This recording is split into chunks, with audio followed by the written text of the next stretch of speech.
The content you are about to listen to includes graphic descriptions of injury, death, and suicide. Please use discretion if these are topics you find triggering. On the evening of December 20th in 2018, a car was found. The door left open. The engine left running. It was parked in a cul-de-sac. A few hours earlier, a man named Ralph Bell would leave his home in the same car. That was the last time anyone saw Ralph Bell alive. You're listening to the audio series, What Happened to Ralph Bell? Ralph Bell, a 24-year-old black man, was born in the South in 1990. He relocated to Minnesota with his family a decade later. This is his mother, Korea Taylor. We moved here from Mississippi. At the time, Ralph was 9, almost 10 at the time when we moved here. So he grew up half in Mississippi and half here in Minnesota. So who exactly was Ralph Bell? Ralph was a very intelligent young man. He was a great son. The best son. Growing up, he was a big brother, and he was a little brother too, because he had a big sister. And he was a nephew. Ralph's uncle, Lucius Taylor, held him in high regards. Tell me about your nephew. What was your relationship like with him? My nephew was a good kid. He had very good intentions, and he had very well manners. He was brought up pretty good, and me and him, we got along very well. He was one of my favorite nephews. He'd come over, either he'd come over or he'd call me from time to time to check on me. We'd see each other on a pretty normal basis, And he was a great kid to me. He's always been respectful, mannerable, a decent human being.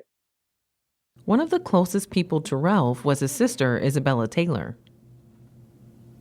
He grew up to be a really great man, great father to his kids.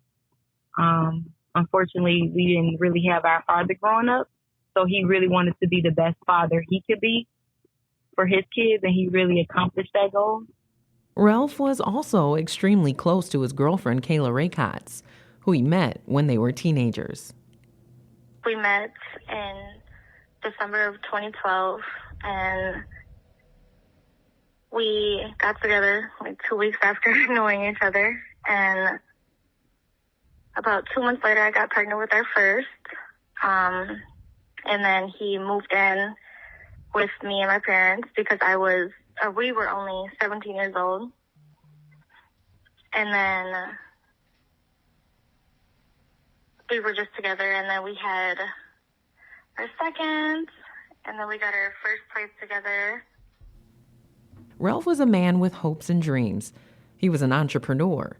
He wanted to own his own business. He was very talented. He was into so many things, such as with his creativity. He was super talented. The last thing he was working on, I know, was his skate and play.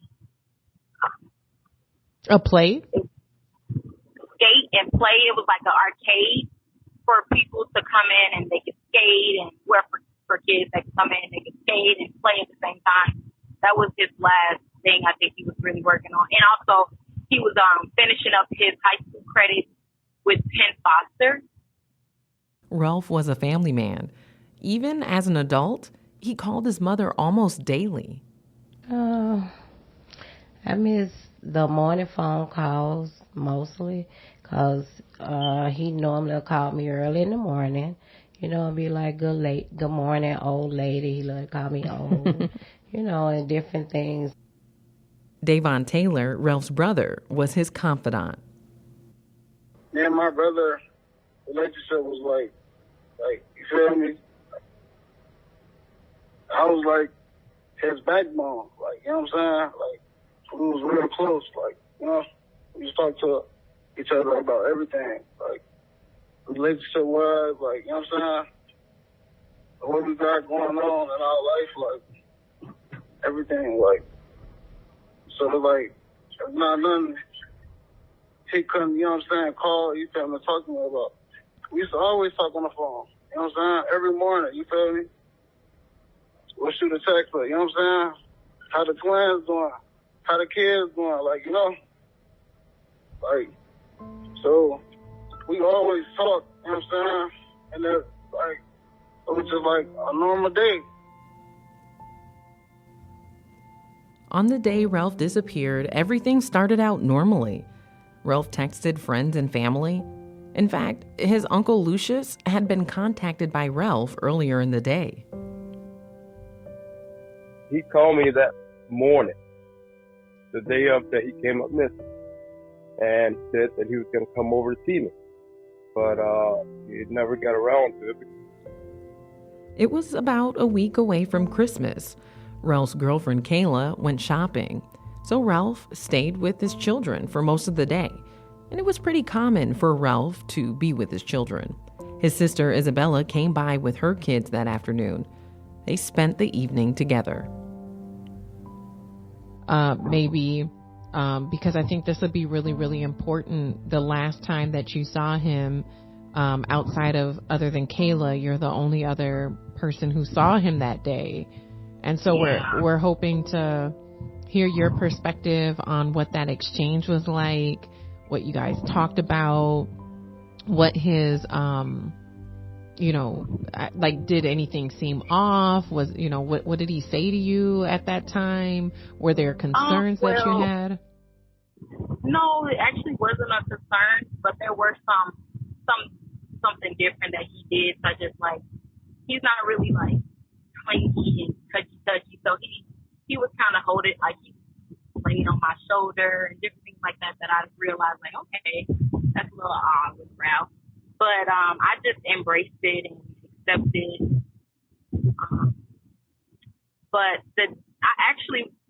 he was supposed to have been babysitting the kids for me that day.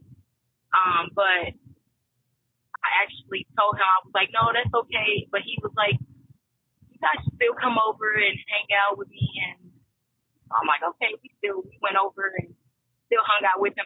We stayed there for a few hours, actually. We stayed there for, we made it there that evening around, I would say about 3 o'clock. We had, and then we left no later than 10. I know because at the time, I was married and my husband, he needed to go to work by 11. And they literally lived like across the border for me. Mm-hmm. I lived in River Falls at the time. So it had to be no later than 10 that I left. Later that evening, Kayla returned to their apartment. His sister headed home. And according to his girlfriend, an argument took place between them. So Ralph decided to leave. So walk me through, what that time was like for you, how you found out that he was missing and the impact that had on you as a mother and as his girlfriend. Yeah, so, sorry, I might start crying. The night that he went, missing, his sister was over earlier that day, and I was out Christmas shopping for the kids, and when I came home, him and his sister were talking and stuff like that, and then after she had left, he wanted to have sex, and I didn't want to, and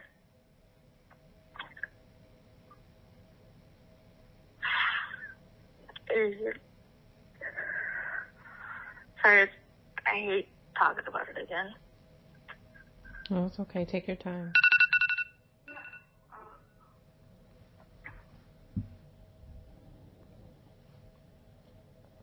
Take as much time as you need.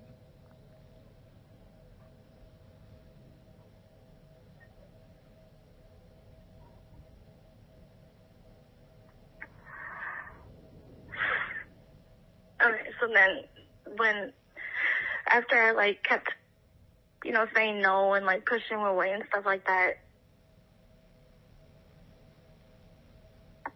my mom was calling me. So I got up to answer the phone, and then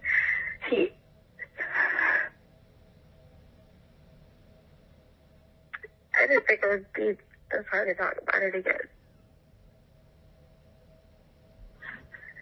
It's okay. Take your time.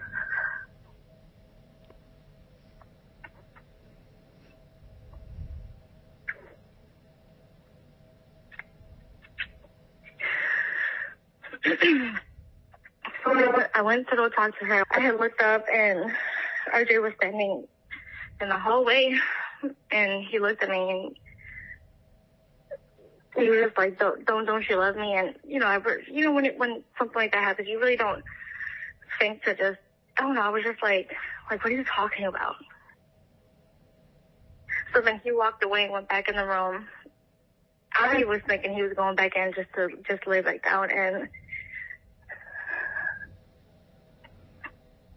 so I continued my conversation with my mom, and like two minutes later, he was coming out. He was putting his shoes on, and so I hung up on my mom, and I was like, he was putting his shoes on. And by the time I was like, all right, Mom, yeah, Mom, I gotta get off the phone, whatever. By the time I hung up, he was at the door, and I was like, where are you going? And then he was like, well, I'll be back. Like, he said it like angrily, like, I'll be back.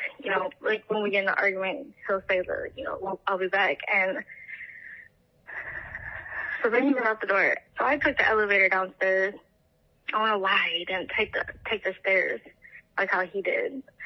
By the time I got out, he was gone. So then I went back upstairs, and I texted him, and I was texting him, because I wasn't done arguing. And I was calling him and calling him and calling him. And finally, it just kept going straight to voicemail. So I'm like, all right, whatever. And when me and RJ would get into arguments, it would be like he would either go outside or like go smoke or something like that, and I know earlier he was saying that he was hungry and stuff like that, and I forgot to mention that. Sorry. My timeline is like I'm always throw stuff in because my timeline is like off. At 10:53, the Roseville police received a call from a resident. A car was left running with the driver's door open in a cul-de-sac. The caller said that the car had been unattended for at least 5 minutes. The police responded. They determined that the car was registered to Ralph's uncle, Lucius Taylor. So at around 11:30 that night, he received a call from the Roseville Police Department. That night, I got a call. I was at work. I was on third shift. I got a call maybe about 11, close to 11 p.m., I think. And it was from the Roseville Police Department, stating that they had found my vehicle at the end of the cul-de-sac with the door open, the driver's side door open, and the vehicle was still running. And they asked me, do I know why that vehicle is there? And I said, well, my nephew was buying that vehicle from me, and he was the one that was driving that vehicle, operating that vehicle at the time. And, it went from there. After talking to police, Lucius calls Korea to ask if she's seen Ralph or spoken to him. I got a phone call from my brother the night he went missing, and my brother just called and was like, have you talked to Lil Ralph? I'm getting a call from the police. They found his car abandoned, still running. No one was there. So that's how I got the story of him being missing. He also calls Kayla to see if she knew where Ralph was. I called around. I did call around and call his girlfriend at the time and asked her, had she seen him, had she spoken to him, and she said that him and her had a little argument and he left upset. And that was the last thing that she said to me at that moment. According to Kayla, Ralph was upset when he left, and she didn't know when he was coming home. Less than an hour later, Kayla would get a call from Ralph's uncle, Lucius. Yeah, so after I kept calling him and stuff like that, finally I was just like, you know what, fine, forget it. So I laid back down, and I want to say maybe 20 to 30 minutes later, his uncle Luke, which is the owner of the car, was calling me on Facebook, and he's never once called me or like reached out to me. So I'm thinking like there's an emergency in the family or something like that, I gotta answer. So I answered it, and he was like, hey Kayla, and I was like, hey. He was like, where's Lil Ralph? I was like, he left. And he was like, oh well, the Roseville police called saying that they found the car running and abandoned, and the vehicle was unattended. And I was like, what? And he was like, yeah. It was more dramatic than that. I'm just talking right now. And then he was like, yeah. So I was like, all right. So then I got the phone home. I tried calling RJ a couple more times, and that's when I'm sitting here. I was like, I just didn't know. I didn't know. I was very confused.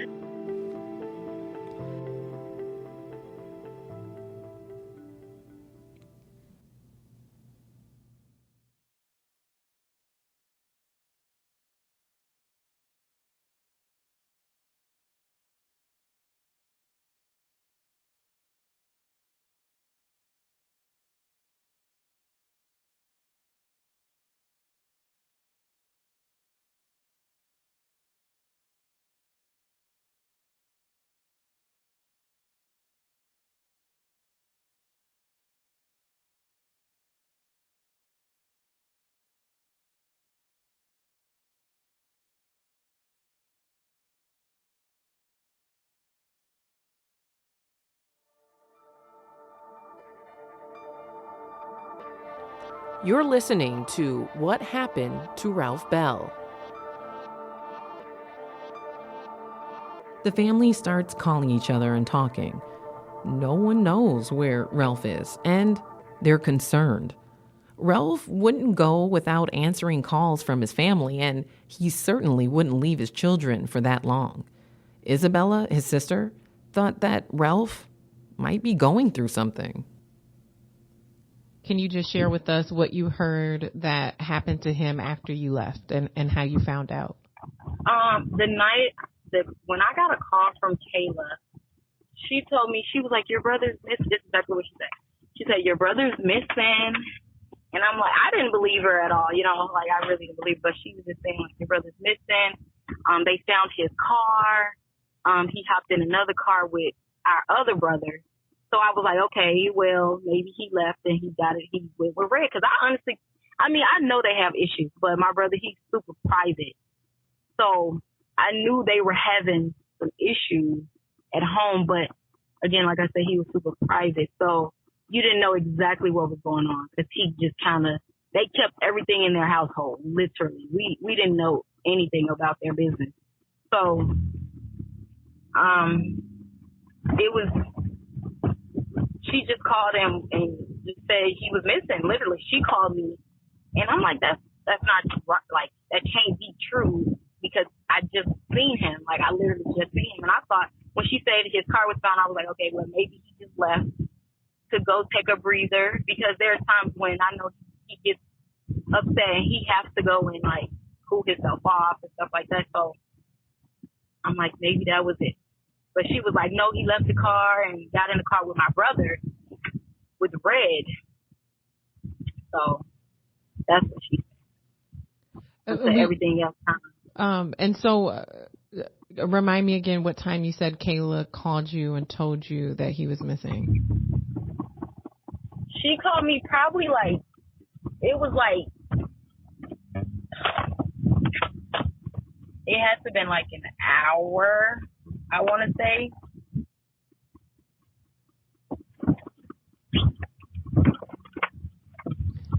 And what, I want to say it was like an hour after you left? Yeah. And what was your thoughts about that? I just didn't believe her. I just was like, Cause I know like she is, you know, she, like I said, she's big on what Lil Ralph doing, what he got going on. So I just was like, maybe he just left and, you know, he went and, he took a break.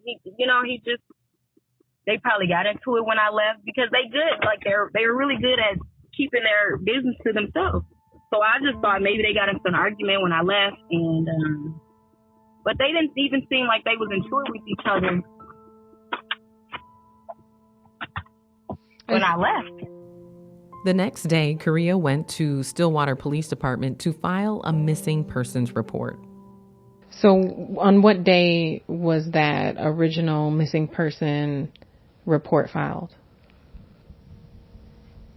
At the time, I wasn't in town, but the girlfriend, she had reported it. And he wasn't even missing a good 2 hours before he wasn't even missing an hour before they even found his car. So he was gone literally an hour, and they found his car abandoned, and instantly everybody was wondering what was going on.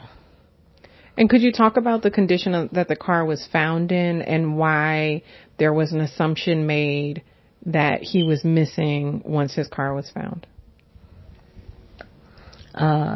His car was found, one of the neighbors, cause it was found by a cul-de-sac. So the neighbors say the car had been sitting there for a while and it was just running and nobody, and he didn't see anyone. So he called the police.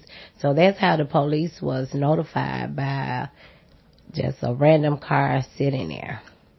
And this wasn't at his house. This wasn't at your house. This wasn't a house of a known friend. It was kind of in a random cul-de-sac that his vehicle was just left running. Do you know if the door was left open?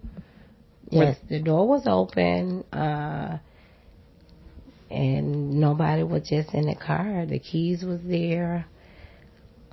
And my son at the time, he lived in Stillwater, but his car was found in Roseville.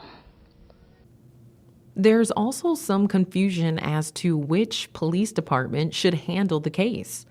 Ralph's car was found in Roseville, but Ralph was a Stillwater resident and technically had last been seen in Stillwater.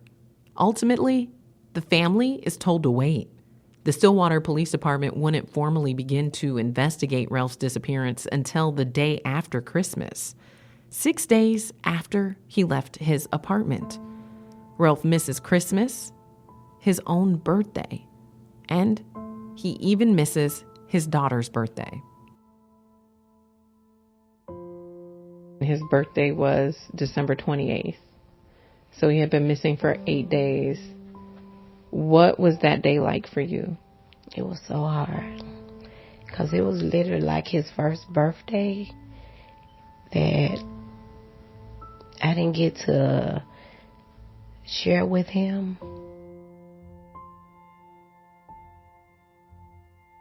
The next day, December 29th, investigator Daniel Young of the Stillwater Police Department interviewed Ralph's family, starting with his brother Davion.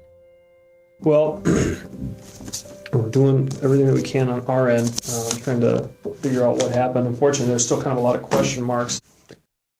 Young tells Davion he's hoping family can provide some answers. Help me understand a little bit. So it's you and Ralph and Isabella, and do you have a twin? Yeah. Okay. Twin brother. What's your twin brother's name? Davion. Davion. Okay. What's the order? Who is oldest? Who is oldest? Isabella. Okay. Then Ralph. And then the two of you. My twin and then me. So, what's the age difference between the two of you? He's referring to Davion and big brother Ralph. He just had a birthday. Yesterday, right? Yeah, he just turned 24. Okay. And I'm 21. So 21's pretty tight. Yeah. You guys always been pretty close growing up? Yeah. Okay. Does he confide in you, tell you stuff? You know, personal stuff he might be dealing with? Anything that's... Yeah. He always tell me, like we like real close. Like, okay. Brothers can be like that, right? Yeah. Out of all four of us, me and him, we just like this. Right on. Like, I tell him everything. Yep. He tell me everything. Sure. Investigator Young's partner interjects. Go ahead. I'm sorry, not to interrupt you, but just so you know, this is why we're talking to you first. If there's any issues that he has with mom or sister or his girlfriend, just let us know. Just she won't hear you. Okay, but no, it was nothing. No? Literally nothing. So how long they been together? Investigator Young moves on. All right. So he never really came out and talked to you about stuff he might have been struggling with, mentally. Stuff that feelings that he was having about, any sort of things going on in his head. Never talked to you about anything like that. Okay. Did he go to the doctor? Did he ever see like a doctor or a therapist or anybody? I don't think so. Okay. That's fine. We don't know any of it, so we're just wondering. Anything else, Dagon? Anything that you think might be helpful? Anything you want to tell us? Anything that we haven't asked about? You think like, hey, we should know this because it could point us in a direction? No? Okay. You have any questions for us? Oh, sir. Okay. Did he owe anyone money besides Uncle Lou? No. Davion tells Investigator Young that Ralph didn't go looking for trouble. He never gave my mom problems growing up. Like, yeah. He doesn't even have a record. Right. Yeah, I know. We saw that. He seems like a very clean-cut dude who takes care of business and takes care of his family, which is why this is so strange in a way. It's kind of like, where did Ralph go? If he doesn't have anybody who's giving him problems, or he doesn't have problems with anybody, doesn't do drugs, he's not a drinker. Do you think he just hopped a plane to Vegas, go make it big, a bunch of money and shit? Along with help from some community activists, Ralph's family organized field and neighborhood searches. They handed out flyers, and they continued to ask the Stillwater and Roseville police for help. This went on for weeks. Then weeks turned into months. Still, no sign of Ralph. Kayla was also pregnant and due to give birth to her first son with Ralph. It was a stressful time.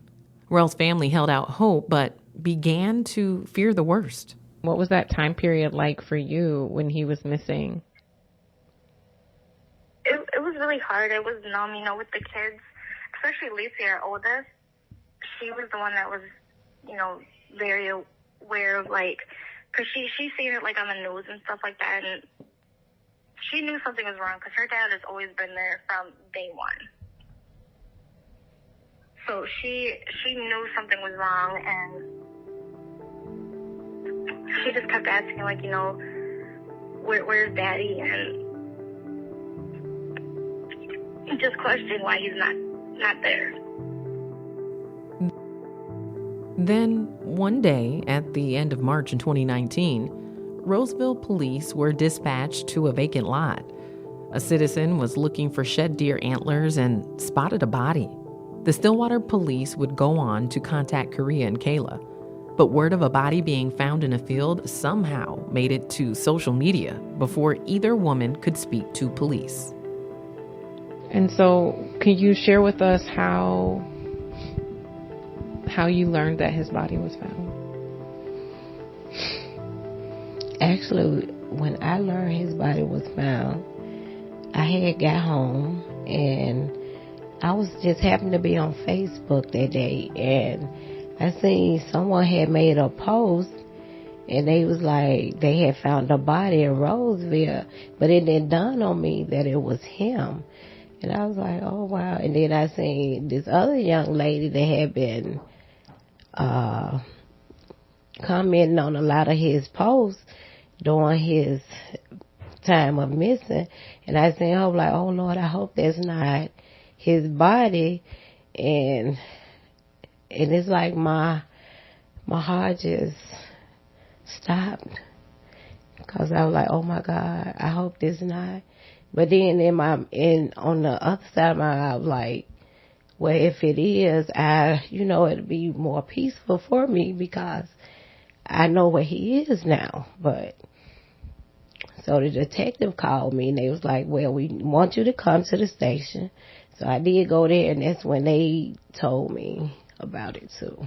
Kayla went to the police station to speak with the detective assigned to the case.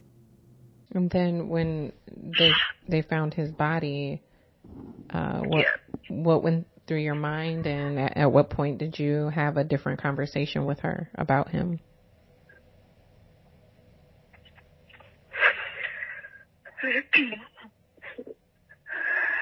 I went to go take a nap after, because I had my blood drawn for one of my last appointments for when I was pregnant with our son, and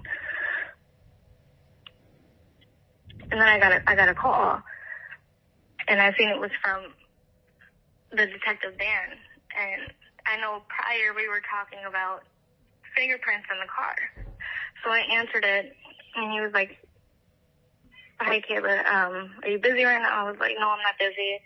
I was like, "Did you guys find anything or anything like that?" And he was like, "Well, we did figure out something. Could you come and do you have a chance to come into the police department?" I said, "Yeah." On the way there, in my head, I'm thinking they either found him, or like they found a trace, or something about the fingerprints, something involved in the case. I didn't think it would be anything negative because he didn't have like a sound to his voice or anything like that. So then when I got there, I don't know if you know, but like you just kind of get that feeling when they're just standing there, and so I just stood there, and he was like, "Can you have a seat?" And so I sat down, and they said, "Well, we think we found Ralph." And I obviously just started crying. Oh, I'm sorry, I can't cuss. I'm sorry. I just started crying, and then I was just asking questions like, "How do you know it's him? Are you for sure it's him?" And they couldn't let me know, and they just said, "We think it's him due to the description." And so then they gave me my time. He informed her that the body discovered in the field matched Ralph's description. There was also a photo ID found near the body that belonged to Ralph. She was told that Ralph Bell had been found and was deceased. What was that moment like for you? It was hard. It was so hard. And the only thing I could look at that detective and tell him, was you surprised to find him deceased? Because they literally thought it was like he just ran off and started a whole new life. And I know it wasn't the case. So you felt like they didn't believe you? They didn't. No. And I asked him, and he was like, "No." It's like he already knew himself. And it broke my heart. He knew himself that Ralph was deceased, or? Yeah, the way he answered my question is like he was like, "Yeah, I already knew," something like that.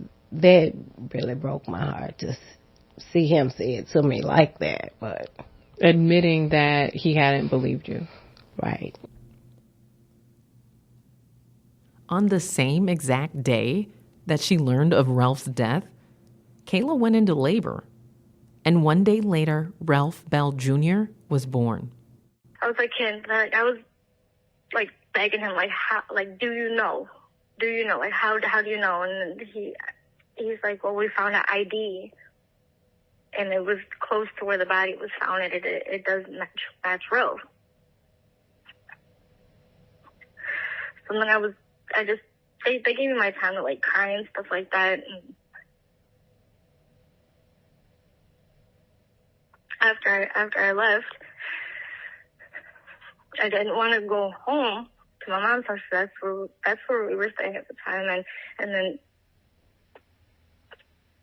people on the internet were already talking about it before anyone even knew. People on the internet were talking like a body was found in Roseville, could possibly be Ralph Bell and this and that. So I was just driving for a while, And then finally, I just went over to my dad's house and my water broke. So I didn't even get to tell my kids right away. I went to the hospital and I gave birth to my son. And then the next day is when my mom brought the girls up there and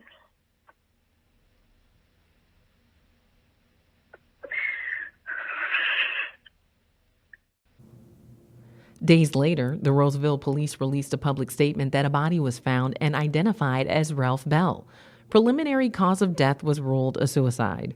But the case was still being investigated and the department was waiting for the toxicology report. For most people, that would be the end of the story. The family would be preparing for a funeral and to say their final goodbyes. But in Ralph Bell's case, things were not that simple. For Ralph's family, the investigation into his death came with questions about how the police approached the case. And so when there was confirmation that this was his body, was there more information that came out about the way he died or what happened to him? It was after his body was found. But when his body was first found, I wanted to know, when he told me the cause of death, his cause of death, and when he told me that it was something that he literally did to himself, that was like, I didn't believe it. I still don't believe that. And can you walk us through why you don't believe that Ralph committed suicide? Because I just don't. I just can't. My son was not mentally ill, first of all. I think a person have to be mentally ill to do what was done to his body to commit suicide. When I spoke to Ralph's family about how his case was handled, they brought up questions as well. His uncle Lucius summed it up the best. Well, my question is, what happened? We still don't know what happened. We don't know what happened. We don't believe what the medical examiner findings were, because he went through a lot of things that was technical, but ethical. It wasn't right. It didn't sound right. And me and my sister both was not happy with that. Ralph's family felt unsettled by the way his disappearance was investigated, and even more unsettled by what the Ramsey County medical examiner determined, a suicide, that Ralph Bell took his own life. But did the evidence seem to tell a different story?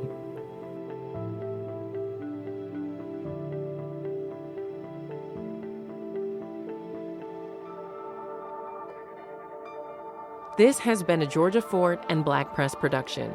Hosted by myself, Georgia Fort. Production support provided by Matriarch Digital Media. Produced by Twyla Dang. And edited by Zara Abdilal.